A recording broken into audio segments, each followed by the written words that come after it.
दर्शकों नमस्कार, आप देख रहे हैं सोनाली सिटी चैनल और आज की खबरों के साथ मैं हूं सुनील शर्मा। आइए पहले नज़र डालते हैं आज के प्रमुख समाचारों पर। आज जिला प्रशासन द्वारा कलेक्टोरेट भवन में शांति समिति की बैठक का आयोजन किया गया। इसमें जिला कलेक्टर एस विश्वनाथन, पुलिस अधीक्षक तरुण नायक, गुना विधायक सहित विभिन्न राजनीतिक दलों के प्रतिनिधि और सामाजिक कार्यकर्ता मौजूद रहे। आज गुरुदेव इंटरनेशनल पब्लिक स्कूल पर जनसहयोग से गुना जज्जी बस के 300 ड्राइवरों को सूखा राशन वितरित किया गया। मुख्य अतिथि के रूप में सांसद केपी यादव, प्रांतीय संघ के प्रमुख अशोक अग्रवाल उपस्थित रहे। पूर्व प्रधानमंत्री स्वर्गीय राजीव गांधी की पुण्यतिथि पर पूर्व विधायक कैलाश शर्मा के निवास पर एक कार्यक्रम का आयोजन कर उन्हें भावभीनी श्रद्धांजलि अर्पित की गई। इस मौके पर नगर के तमाम वरिष्ठ कांग्रेसी कार्यकर्ता मौजूद रहे। कोविड-19 के बारे में एक विशेष प्रेस वार्ता में जिला कलेक्टर गुना ने जिले की स्थिति के बारे में जानकारी दी और प्रवासी मजदूरों सहित अनेक समस्याओं पर प्रशासन की नीति को आज स्पष्ट किया। रेड जोन से आया हुआ व्यक्ति 200 हटाना, तो जितना भी व्यक्ति गुना में आ रहे हैं सबका होम क्वारंटाइन कर रहे हैं। होम क्वारंटाइन का स्टिकर उनके घर के सामने लगा रहे हैं। एक जरूर एक समस्या है, बहुत सारा माइग्रेंट मूवमेंट तो है, ये तो अग्री करना पड़ेगा कि माइग्रेंट पॉपुलेशन हाथी नगर 600 है, तो लार्ज नंबर्स पे आ रहे हैं। उसमें रेड जोन से आने वाला व्यक्ति की संख्या भी था, उसमें ऑलमोस्ट 1/3 तो आपका 1/3 ज़्यादा ही है, 35-36% आपका रेड जोन से आने वाला व्यक्ति का संख्या है। हम लोग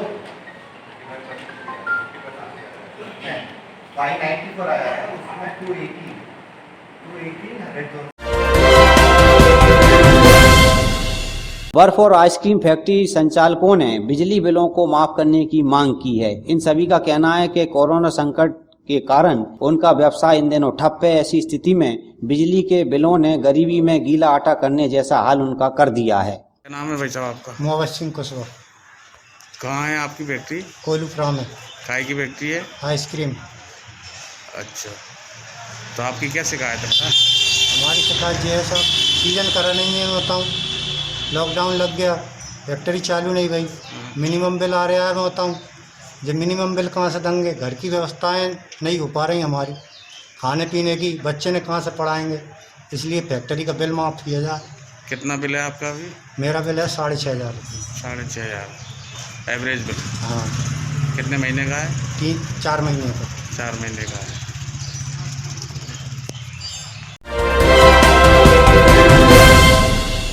केंद्र सरकार द्वारा दिए गए निर्देशों के क्रम में जिला प्रशासन द्वारा सार्वजनिक स्थानों पर मास्क न लगाने वालों पर अर्थदंड की व्यवस्था की गई है। ग्रामीण क्षेत्रों में जुर्माने की राशि संबंधित पंचायतों में जमा की जाएगी। सामाजिक संस्था JCI गुना द्वारा आज हार्ट रोड स्थित एक दंत दवाखाने पर रक्तदान शिविर का आयोजन किया गया। इस दौरान अनेक रक्तदाताओं ने रक्तदान करके सामाजिक दायित्व को निभाया। तो JCI हमेशा से ब्लड डोनेशन के मामले में आगे रही है। मंडल का एक कार्यक्रम होता है नीड ब्लड कोलिसिस, जब भी समाज में किसी को खून की आवश्यकता पड़ती है तो JC मेंबर्स हमेशा तत्पर रहते हैं। ये राष्ट्रीय स्तर का एक प्रोग्राम है। यहाँ आज लॉकडाउन के बाद या सोशल डिस्टेंसिंग आदि को ध्यान में रखते हुए एक रक्तदान शिविर का कार्यक्रम आयोजित किया है। यहाँ हमको रेड क्रॉस सोसाइटी और डॉक्टर सरपंची जी आदि का सहयोग मिला है। लगभग 20 यूनिट अभी तक यहाँ पर रक्तदान स्वेच्छा से दिया जा चुका है और भी उम्मीद है, रक्तदाता है लेकिन सब अपनी अपनी स्वेच्छा से यहाँ पे रक्तदान देते जा रहे हैं। आज अत्यंत खुशी की बात है कि हमारे JCI के जवान साथियों ने रक्तदान शिविर का आयोजन किया है और इन्होंने खुद ही पूरी व्यवस्थाएं की हैं। इसमें डिस्टेंसिंग की, प्रॉपर जो है इसमें बेड की, सभी चीज़ें बढ़िया व्यवस्थित है इनका। और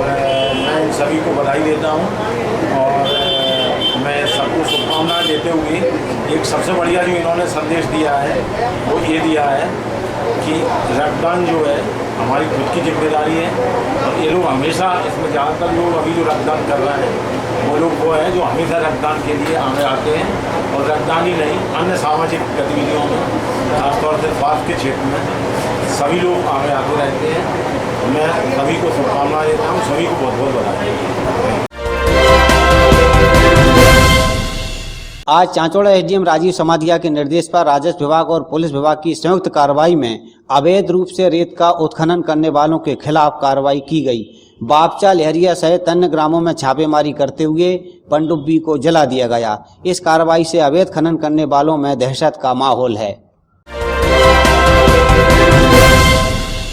म्याना के पास टकनेरा गांव में अचानक आग लग गई। ये आग कुशवा मोहल्ले में एक कचरे के ढेर में लगी। हालांकि किसी जनहानि की खबर नहीं है। गुना स्थित पांडे कॉम्प्लेक्स में अनेक व्यवसायियों ने मांग की है कि आग लगने की संवेदनशीलता को देखते हुए जिला प्रशासन को ऐसे क्षेत्रों को चिन्हित करना चाहिए जहां आग लगने की आशंका अधिक है, और समय रहते सुरक्षा के उचित उपाय प्रशासन को सुनिश्चित करना चाहिए। जी बताएं, आपको ये कॉम्प्लेक्स में क्या समस्याएं आ रही ये हैं? पांड्या कॉम्प्लेक्स है और इस कॉम्प्लेक्स में दो बड़े बड़े रस्सी के, प्लास्टिक के, ज्वलनशील पदार्थों के गोदाम हैं जो कि यहाँ पे नहीं होने चाहिए, क्योंकि यहाँ पे कपड़े की दुकानें हैं। तो हम सब कपड़े के दुकानदार ये मांग करते हैं कि यहाँ से इनको हटाया जाए। और यहाँ पे एक अनाधिकृत लिफ्ट लगा रखी है, उस पर कभी कोई हादसा हो सकता है। कभी कोई आगजनी हुई तो यहाँ पे फायर ब्रिगेड आने की वो नहीं है। 8 फीट की गली है।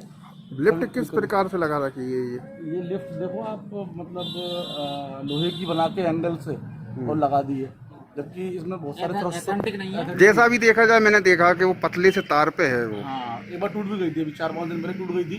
बहुत जोर से गिरी ऊपर से। भगवान के पास से कुछ हुआ नहीं, लेकिन कभी भी कोई भी मतलब इसमें जनहानि हो सकती है, कभी भी हो सकती है। करीबन कितनी दुकानें हैं इधर नीचे? यहाँ पे ऊपर हैं 1 2 3 4 5 दुकानें ऊपर हैं। एक ऊपर है, एक इसके ऊपर है, और एक नीचे और एक उसके ऊपर है। मतलब 7-8 दुकानें हैं कुल। कौन सा कॉम्प्लेक्स बोलते हैं इसको? पांड्या कॉम्प्लेक्स।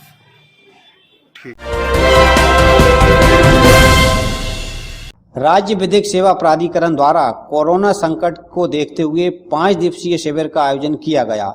17 मई से 21 मई तक इस दौरान प्रवासी मजदूरों को खाद्य सामग्री सहित अनेक सामान उपलब्ध कराया गया। आरोन नगर पंचायत के मुख्य कार्यपालन अधिकारी रमाशंकर शर्मा के स्थान पर अब निर्मल सिंह राठौर को प्रभार सौंप दिया गया है। रमाशंकर शर्मा को जिला शहरी अभिकरण में संलग्न कर दिया गया है।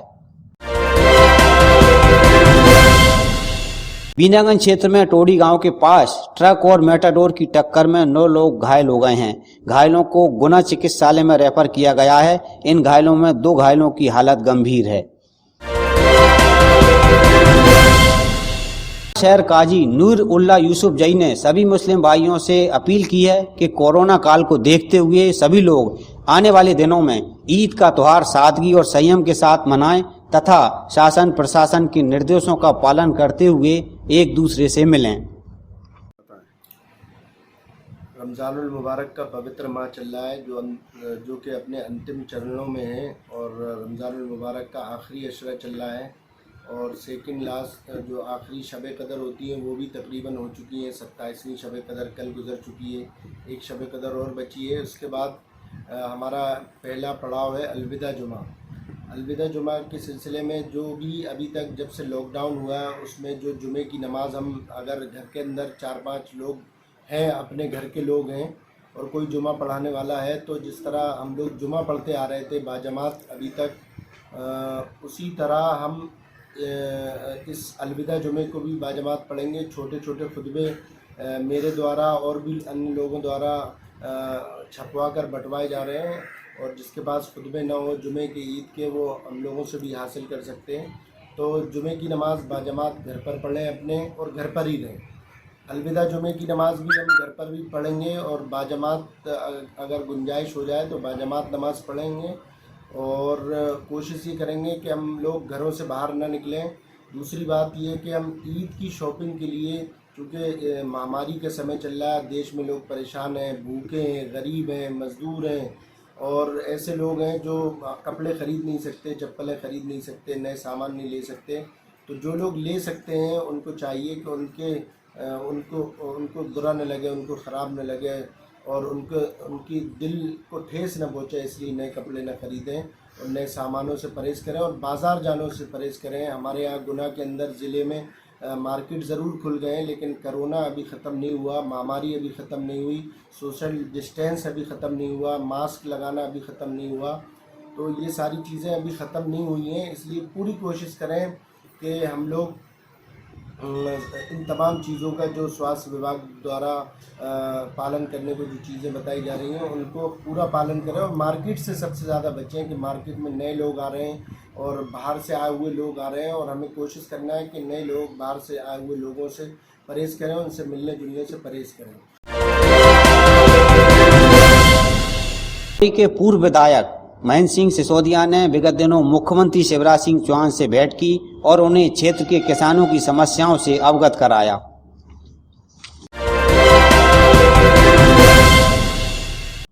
किसानों की समस्या को लेकर सोनाली सिटी चैनल ने जिला नागरिक आपूर्ति अधिकारी ज्योति बघेल से बात की। दरअसल विगत दिनों उपज खरीदी केंद्रों पर बारदानों की समस्या और समय पर खरीदी न होने से तमाम किसान परेशान हैं। जिला आपूर्ति अधिकारी ज्योति बघेल ने आश्वस्त किया कि आने वाले दिनों में किसानों को इस तरह की समस्या का सामना नहीं करना पड़ेगा। आपूर्ति अधिकारी ज्योति बघेल से मैडम नमस्कार। जी नमस्कार। जो गुना जिले में रबी विपणन वर्ष 2020-21 के अंतर्गत लगभग 24,000 रजिस्ट्रेशन हुए थे, जिसमें से अभी 20,178 किसानों का 1,80,000 मैट्रिक टन के लगभग गेहूं जो है हम खरीद चुके हैं। और अभी जो एसएमएस हैं वो किए जाने बाकी हैं नहीं। 100% एसएमएस जो है शेड्यूलिंग किसानों की हो चुकी है। बस लास्ट में जो एसएमएस किए गए थे उसमें ज़्यादा क्वांटिटी के एसएमएस थे और कुछ किसान जो कि छूट गए थे, जो नियत दिनांक पर नहीं आ पाए थे, उन किसानों की भीड़ है। अब उस बैकलॉग को जो है वो 23 तारीख में जैसे एसएमएस ख़त्म हो जाएंगे उसके बाद हम कंटिन्यूसली 3 दिन में उस बैकलॉग को क्लियर करने की कोशिश करेंगे। 26 तारीख तक सब खत्म हो जाए, पूरी खरीद हो जाए। 26 तारीख तक जो 23 तारीख तक जो एसएमएस हैं उनकी खरीदी और 26 तक के जो ऊपर से ही एनआईसी भोपाल के स्तर से सेकंड एसएमएस की शेड्यूलिंग करी गई है। जो किसान फर्स्ट टाइम पर अगर आ नहीं पाया है तो उसका सेकंड एसएमएस का 26 तारीख तक शेड्यूलिंग की है और 5 दिन का टाइम दिया है। अगर किसी व्यक्ति को एसएमएस प्राप्त होता है तो 5 दिन के अंदर अपनी फसल जो है उपार्जन केंद्र पर लाके बेच सकता है। तो 26 का अगर वो एक्सटेंड करते हैं तो फिर अपना 31 मई तक अपन ख़त्म कर पाएंगे गेहूँ खरीद। अवस्था क्यों बन रही है? बारदाना नहीं है, कहीं आत्महत्या करने किसान, क्या दिक्कत है? ये एक्चुअली क्या है कि जो अनुमान रहते हैं खरीदी के, हमेशा जो पिछले वर्ष की खरीदी उसके आधार पर लगाए जाते हैं और उपार्जन एक ऐसा चीज़ है जो इसकी तैयारी जो है हम 2 महीने पहले से ही शुरू कर देते हैं। जब हमारा रजिस्ट्रेशन होता है उस टाइम से हम इसकी तैयारी शुरू कर देते हैं। तो हमारा जो रजिस्ट्रेशन हुआ था 24,000 के लगभग किसानों का रजिस्ट्रेशन हुआ था और इस साल रजिस्ट्रेशन कम हुआ था पिछले वर्ष के कंपैरिजन में। तो हमारा पिछले साल रजिस्ट्रेशन 32,000 के लगभग था, फिर भी हमने 1 लाख मैट्रिक टन खरीदी की थी। जब हम यहाँ पर खरीदी पर आए तो हमारा जो अनुमान था कि 24,000 रजिस्ट्रेशन होगा तो हम बम्पर प्रोडक्शन हुआ है तो 20% उस पर जाएंगे, एक्स्ट्रा हमारा होगा। तो हमारा 1,20,000 हमारा अनुमान खरीदी का था। लेकिन ये जो कोरोना और ये सारी चीज़ें जो आई वो अचानक से आ गई हैं, इसका किसी को भी अनुमान नहीं था। तो कोरोना के कारण मंडियाँ बंद हो गई, व्यापारी ने परचेज़ करना बंद कर दिया क्योंकि उसके आगे जाने का कोई रास्ता नहीं है कि हाँ मैं अगर ख़रीद के रख लूँगा तो मेरा आगे फॉरवर्ड हो पाएगा, नहीं हो पाएगा। मंडियाँ हमारी कंटिन्यूसली बंद रहीं 2 महीने। उपार्जन कार्य भी जो नियत जो तिथि थी उससे 1 महीने लेट प्रारंभ हुआ। 25 मार्च से हमको खरीदी करनी थी लेकिन हमको 15 अप्रैल से खरीदी करना शुरू किया हमने। तो उसके कारण सारे जो अनुमान है वो गड़बड़ हुए हैं। तो जो पूरा का पूरा जो गेहूँ परचेसिंग जो है एक तरीके से खरीदी सेंटर के माध्यम से हो रहा है, उसके कारण मतलब यहाँ पर ज़्यादा आवक है और आगे भी अभी आने की संभावना है। ऐसा नहीं है कि अभी ये जो किसानों की समस्या है कब तक सॉल्व होने की संभावना? हम कोशिश कर रहे हैं बाहर के ज़िलों से बारदाने की व्यवस्था करके और मुख्यालय स्तर पर भी सूचित किया गया है कि इतना अनुमान और हमारा हो सकता है, उसके हिसाब से हम प्रयास कर रहे हैं बारदाने की व्यवस्था करके। एसपी नेहा पच्चीसिया ने कहा है कि शासन प्रशासन के निर्देशों का पालन सभी व्यापारियों को करना चाहिए। सोनाली सिटी चैनल से विशेष बातचीत में उन्होंने इस बात पर जोर दिया कि कानून तोड़ने वालों पर सख्ती से कार्रवाई की जाएगी। मास्क लगाने और सोशल डिस्टेंसिंग का सभी को पालन करना ही होगा। दर्शकों नमस्कार, इस समय हमारे साथ नई शख्सियत हैं गुना सीएसपी नेहा पच्चीसिया। मैडम नमस्ते, सिटी चैनल में आपका स्वागत। नमस्ते। मैडम ये 7 से 7 का नया टाइम टेबल आया दुकान खुलने की बात आपने, तो इससे सोशल डिस्टेंसिंग कैसे मेंटेन होगा? 7 से 7 क्योंकि हम लोग ग्रीन जोन में बने हुए हैं तो हमको ये अधिकार प्राप्त है कि हम अपनी शॉप्स को ओपन कर सकते हैं, लेकिन उसी के साथ में हमको प्रिकॉशंस पूरी तरीके से रखने हैं और प्रिकॉशंस को रखने के पूरे स्पष्ट निर्देश दिए गए हैं, जिसमें सभी शॉपकीपर्स को सैनिटाइज़र्स का उपयोग करना है और प्रमुख रूप से जो भी लोग बाहर निकले वो मास्क अनिवार्यता पहने रहें। साथ में शॉपकीपर्स को ये भी ध्यान रखना है कि सोशल डिस्टेंसिंग का पालन उनकी दुकानों पे हो रहा है कि नहीं, वो गोले बनाएं या जिस भी तरीके से दूरी में अपने ग्राहकों को खड़ा रखें। मैडम बाज़ार में भी अपन ने जो यातायात थी आप लोगों ने वो उसको पैदल के लिए मेंटेन किया था, वो कैसे यातायात को मेंटेन करना है? यातायात के लिए ट्रैफिक के लिए हम लोग पहले भी चालानी कार्रवाई कर रहे थे। अभी भी जैसे कि शाम को 7 से सुबह के 7 तक कर्फ्यू है, तो अनावश्यक रूप से अगर कोई भी बाहर निकलेगा तो उसके विरुद्ध कार्रवाई की जाएगी। बीच में जो बाजार है निचले बाजार के कोने, यहाँ से ये कहा जाता है कि पैदल ही जाएंगे, गाड़ियाँ नहीं जाने देंगे, उसमें कुछ कार्रवाई हो रही, गाड़ी जा रही है। अच्छा, जहाँ पे इस तरीके की अगर नियम विरुद्ध लोग करेंगे तो उधर कार्रवाई की जाएगी, है ना। वहाँ पे जहाँ सोशल डिस्टेंसिंग मेंटेन नहीं हो पा रही है, जहाँ लग रहा है गाड़ी ले जाने से दिक्कतें हैं, वहाँ पे गाड़ियों के लिए रोक लगाई गई है और कई जगहों पे फेंसिंग करके और सभी जगह पे वो बंद भी करके कई जगहों पे, और इस तरीके से ट्रैफिक को कम से कम किया जा रहा है। पार्किंग भी बनाई गई है गुना में, कुछ 4 पार्किंग बनाई गई है स्पेशली बापू पार्क, उत्कर्ष विद्यालय, तो उसका पालन नहीं हो पा रहा, वो एकदम वर्किंग नहीं कर रही, गाड़ी बाजार में ना जाए। वो अभी पूरी तरीके से प्रोसेस में है ना, अंडर प्रोसेस है, उसको भी बहुत जल्दी दुरुस्त कर लिया जाएगा और उसमें भी जो लोग नहीं उसका पालन कर रहे हैं उनके विरुद्ध कार्रवाई की जाएगी। अब मास्क लगाना अनिवार्य है, बहुत सारी चालानी कार्रवाई में बहुत सारे लोग नहीं लगा रहे हैं मास्क, उस पर भी कोई कार्रवाई जारी है? हाँ, मास्क के लिए आप डेली देख रहे होंगे, डेली चालानी कार्रवाई होती है, थूकने के ऊपर डेली चालानी कार्रवाई होती है, और जो उल्लंघन कर रहे हैं, बेवजह घर से बाहर निकल रहे हैं, गाड़ियाँ लेकर जा रहे हैं, उनके ऊपर भी सख्त से सख्त कार्रवाई की जा रही है। मैडम सोशल मीडिया पर लगातार अफवाह चलती रहती है, उस पर क्या कार्रवाई चल रही है आपके यहाँ? सोशल मीडिया पे बहुत स्पष्ट माननीय पुलिस अधीक्षक महोदय के निर्देश हैं कि कोई भी किसी भी प्रकार की टिप्पणी करता है या कोई भी किसी प्रकार की पोस्ट करता है तो हमको उसके ऊपर कार्रवाई करनी है, और लगभग सभी ज़िलों में इस तरह की कार्रवाइयाँ अभी वर्तमान में प्रचलित है। इससे संबंध में हमें शिकायतें भी प्राप्त हुई हैं जिनकी भी जाँच की जा रही है। फेसबुक की आईडी हैकिंग कर उस पर पैसे मांगे जा रहे हैं, वो घटनाएं गुना में हुई हैं, कुछ उन पर कुछ कार्रवाई चल रही है? ये साइबर संबंधी अपराध है, इसमें हमको जो आवेदन प्राप्त हो रहे हैं इससे संबंध में, तो उसके विरुद्ध कार्रवाई की जा रही है, उनकी जांच की जा रही है, ट्रेसिंग की जा रही है और फिर उनके विरुद्ध कार्रवाई की जा रही है उसमें। गुना में पिछले दिनों एक्सीडेंट हुआ था, आपने बहुत नैतिक भूमिका उठाई थी, वहाँ सबसे पहले पहुँची और वहाँ पूरी घटनाक्रम बताइए क्या? हाँ, घटना में उस समय ये था कि शाम का 5 बजे लगभग का समय था और सूचना प्राप्त हुई कंट्रोल के माध्यम से कि 2 ट्रक आपस में भिड़ गए हैं और एक्सीडेंट हो गया बाईपास पे। तभी मेरे द्वारा तुरंत मौके पे पहुंचा गया, मेरे साथ में और पुलिस बल भी मौजूद था। हम लोगों ने जो घायल थे, पिकअप पीछे से जो भिड़ी थी उसमें जितने भी घायल थे सभी लोगों को तत्काल जितना जल्दी से जल्दी हो सकता है प्राइवेट वाहनों के द्वारा, पुलिस के वाहनों के द्वारा, मेरे खुद के वाहन के द्वारा हम लोगों ने तत्काल रेफ़र किए थे अस्पताल में सभी को। मैडम पुलिस जो इस समय कोरोना काल में सबसे बड़ी दिक्कत आ रही है, अब चोरी की घटना दिनों दिन बढ़ रही है, तो क्या आप सलाह देंगे?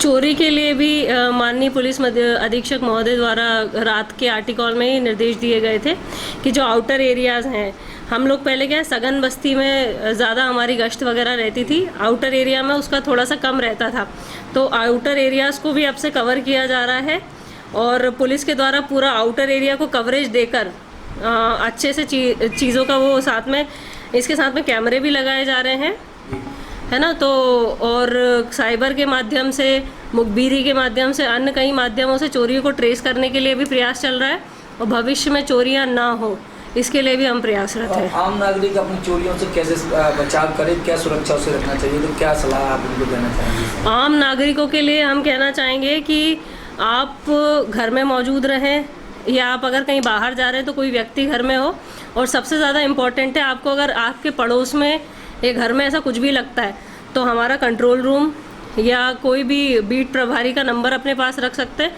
और तत्काल पुलिस को सूचित करें, जिससे मौके पे पुलिस पहुंच सके।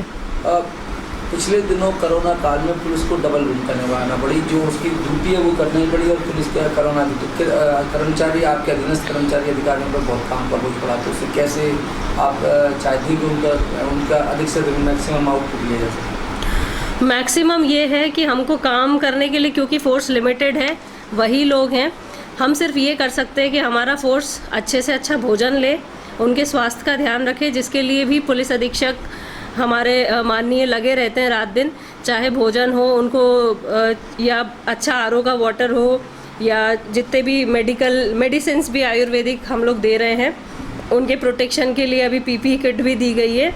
तो जो दिया जा सकता है वो अच्छे से अच्छा दिया जा रहा है। साथ ही में उनका हौसला अफजाई भी वरिष्ठ अधिकारियों द्वारा समय समय पर किया जाता है, उनको इनाम भी दिया जा रहा है, और कोशिश की जा रही है कि हमारा हर व्यक्ति इस हाल में भी खुशी खुशी नौकरी कर सके। एक आपके बहुत अच्छा प्रोग्राम किया था मोटिवेशनल अधिकारी कर्मचारियों के लिए संगीत के माध्यम से, उसकी पूरे इंडिया लेवल पर प्रशंसा हुई है, तो वो क्या उसकी थीम आपके दिमाग में था? उसकी थीम वही थी कि जैसा मैं आपको बता रही हूँ कि हमारे पुलिस अधीक्षक महोदय का यही कहना था कि जिस तरीके से अन्य ज़िलों में स्ट्रेस के कारण किसी को अटैक आ रहा है या कोई बीमार पड़ रहा है, क्योंकि सभी लोग फैमिली से दूर हैं, है ना, सभी लोग बीमार भी हैं, ओवर टाइमिंग के कारण अपना नींद भी पूरी नहीं ले पा रहे हैं, तो सभी लोग एक फ्रस्ट्रेशन के दौर से गुजर रहे हैं। तो उसी बीच उनका कहना था कि आप लोग कुछ ऐसी एक्टिविटी करते रहो जिससे आपका इनोवेशन भी निकल कर आए और आपका स्ट्रेस भी दूर हो। तो उसी के चलते हम लोग शाम को कोतवाली में जब सबसे बातचीत की तो सबका यही कहना था कि काफ़ी स्ट्रेस से सब गुजर रहे हैं। कहीं एक दो लोग रोने भी लगे थे कि माँ की तबीयत बहुत ख़राब है लेकिन मिलने नहीं जा पा रहे। तो तभी हमारा सबसे अनुरोध था कि जिसके अंदर जो स्किल है उसको वो परफॉर्म करे। तो क्योंकि कोई शुरुआत नहीं कर रहा था तो हम ही लोगों ने शुरुआत करके और एक ग्रुप में स्ट्रेस रिलीव करने की एक छोटी सी एक्टिविटी की थी। ये कोरोना काल में मैडम हम एक बच्ची का इंटरव्यू ले रहे थे, तो वो घर जा रही थी, अपनी प्रवासी मजदूर की बेटी थी, बोला पुलिस के अंकल कब घर जाएंगे। तो आप कैसा महसूस करते हैं पुलिस की इतनी टफ ड्यूटी के बीच में, आप कैसा महसूस करते हैं? ये तो मैं पर्सनली भी फील करती हूँ कि मेरे घर वाले फ़ोन करते हैं कि बेटा तुम आ जाओ, तो उनसे मैं ये बोलती हूँ कि मैं किस नौकरी में हूँ, किस जगह हूँ, आपको ये सोचना चाहिए और मेरे ऊपर क्या रिस्पॉन्सिबिलिटी है। तो ये तो आपको मुझसे कहना ही नहीं चाहिए कि तुम आ जाओ। जब वो बोलते हैं कि हम आ जाएं तो मैं बोलती हूँ कि आप दूसरे डिस्ट्रिक्ट हैं, आप हमारे डिस्ट्रिक्ट में अलाउड नहीं है। जब तक लॉकडाउन का पीरियड ख़त्म नहीं हो जाता हम नहीं मिल पाएंगे। सिर्फ फ़ोन पे जो बात हो सकती है वही होती है। बाकी हमारे पूरे परिवार के लोग फोर्स के काफ़ी चिंतित रहते हैं क्योंकि उनको पता है हम लोग फ्रंट लाइन पे हैं, हम लोग की लाइफ सबकी रिस्क में है। तो हमारे परिवार इन दिनों जितनी पीड़ा से हम गुजर रहे हैं उससे कई गुना ज़्यादा पीड़ा से हम लोग का परिवार गुजर रहा है। मैडम एक महिला होने के नाते पुलिस की नौकरी कितनी टफ है, कितनी टफ है? हाँ, मैं क्योंकि बहुत ज़्यादा जेंडर न्यूट्रल हूँ, मैं जेंडर पे विश्वास नहीं करती। पुलिस की नौकरी ओवरऑल टफ है, मतलब उसका महिला पुरुष सेकेंडरी माध्यम है। लेकिन जैसे बाकी लोग का टाइम होता है कि चलो रात में तो कम से कम घर होते हैं और उनको सैटरडे संडे कई बार छुट्टियां भी मिल जाती है, नॉर्मल छुट्टी भी उनको इजीली सैंक्शन हो जाती है। पर पुलिस में 24 आवर्स आप सिर्फ काम में रहते हो और आप वैसे बन जाते हो, आप वैसे ढल जाते हो कि आपको अपनी पर्सनल सोशल लाइफ की चिंता नहीं होती। आपका दिमाग सिर्फ पुलिसिंग सिस्टम से ही काम करता है, वो वैसा ट्रेनिंग से ही आपको ढाल दिया जाता है पुलिस में। मैडम शहर में अवैध रूप से बहुत सारे लोग अंदर आ रहे हैं, तो उनको ट्रेस करना कितना मुश्किल है और कितना टफ काम है? उसके लिए देखिए हमारे सभी पॉइंट्स पे लगे हुए हैं लोग जो कि बॉर्डर्स को कवर किए हैं, और जो ऐसे कच्ची पगडंडियां हैं जहाँ से लोग आ जाते हैं, हमने वहाँ पे भी कांटे बिछाए हुए हैं, जेसीबी खुदवाई हुई है।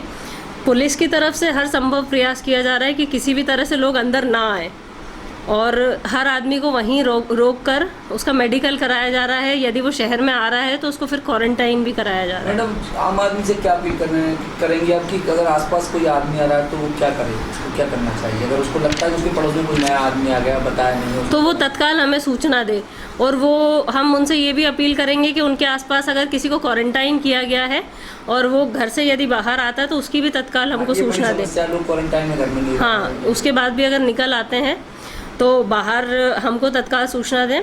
दूसरी चीज़, उनको अगर क्वारंटीन किया गया है इसका मतलब ये नहीं कि वो सोसाइटी से अलग हैं, वो भी आपकी सोसाइटी का पार्ट है। देखने में ये आता है कि कई बार लोग उनको सपोर्ट नहीं करते, पानी, खाना या छोटी मोटी आवश्यकता है। अब क्योंकि वो तो बाहर आ नहीं सकते तो हम सबको उनका सपोर्ट भी करना है, अदरवाइज़ तो वो बाहर आएंगे ही। तो वो बाहर अगर आएँ तो हमको सूचित करें, और घर में अगर वो हैं तो उनका सहयोग करें। ये मैं आम जनता से अपील करना चाहूँगी। पर्सनल आप घर कितने बजे पहुँचते हैं, क्या दिनचर्या रहती है वैसे आपकी सामान्य दिनों में अभी कोरोना काल में? कोरोना के ड्यूरेशन में तो सबका टाइम टेबल अलग बदल ही गया है। अब क्योंकि हम लॉकडाउन 4th फेज़ में हैं, चीज़ें खुल गई हैं, हम लोग भी अब ऑफिस में बैठने लगे, तो अब थोड़ा सा नॉर्मलेसी की तरफ बढ़ रहे हैं। बाकी पूर्व में तो ये था कि पूरी रात और सुबह 6 बजे से हम लोग मंडियाँ देखना, लोगों को देखना, क्योंकि it was a period of complete lockdown, तो वो बहुत ज़्यादा चैलेंजिंग था। अब चीज़ें जितनी लोगों के लिए नॉर्मल हैं, थोड़ी सी हम लोगों के लिए भी नॉर्मल हो गई है। इसका मतलब ये नहीं कि कोरोना चला गया है, लेकिन कोरोना के साथ जीने की आदत हम लोगों ने डाल ली है, प्रिकॉशंस को लेना हम लोग सीख गए हैं। मैडम, आप संगीत का बहुत शौक रखती हैं, और कोरोना के इस काल को आप संगीत के रूप में कैसे देखेंगे, कैसे? हाँ, मैं डांसिंग थोड़ी बहुत कर लेती हूँ, लेकिन गाना तो सीरियसली मुझे बिल्कुल नहीं आता है। लेकिन हमारी ये जो टैग लाइन है, जो सबसे मिलकर और सब जगहों पर मिलकर दी जाती है यूजुअली, तो वो टैग लाइन यही है कि हम सब ने, पुलिस ने, प्रशासन ने, आम जनता ने मिलकर ठाना है कि कोरोना को हर हाल में हराना है। और यही मैं सबसे अपील करूंगी, आप सब साथ दीजिए, सब लोग हौसला और हिम्मत बनाए रखें, हम सब इससे बहुत जल्दी और निश्चित रूप से जंग जीतेंगे। मैडम, लास्ट वर्ड की आप क्या कहना चाहेंगी फाइनली हमारे चैनल के दर्शकों से? हाँ, आपके चैनल के लिए ये कहना चाहूँगी कि अभी तक मैं आपको समय नहीं दे पाई, उसके लिए मैं आपसे क्षमा चाहूँगी, और आज आप लोग इंटरव्यू लेने आए उसके लिए शुक्रिया। बाकी दर्शकों से क्या कहना चाहेंगी आप? दर्शकों से मैं यही कहना चाहूँगी कि आपको, क्योंकि ये लोग हमसे डायरेक्ट जुड़े हुए हैं, ये लोग हमसे डायरेक्टली, पुलिस प्रशासन की बात डायरेक्ट हमारे माध्यम से, इन लोगों के माध्यम से आप तक पहुंच रही है कि हम लोग क्या सोचते हैं, हमारी क्या एक्टिविटी, क्या चल रहा है। तो ये एक बहुत बड़ा माध्यम है, इस माध्यम की रिस्पेक्ट भी की जाना चाहिए, और इस माध्यम को आपको आगे भी लेकर जाना चाहिए। तो आप इनसे जुड़े रहें और इस तरीके से चीज़ों को देखते रहें, और अवेयरनेस आपको मिलती रहेगी।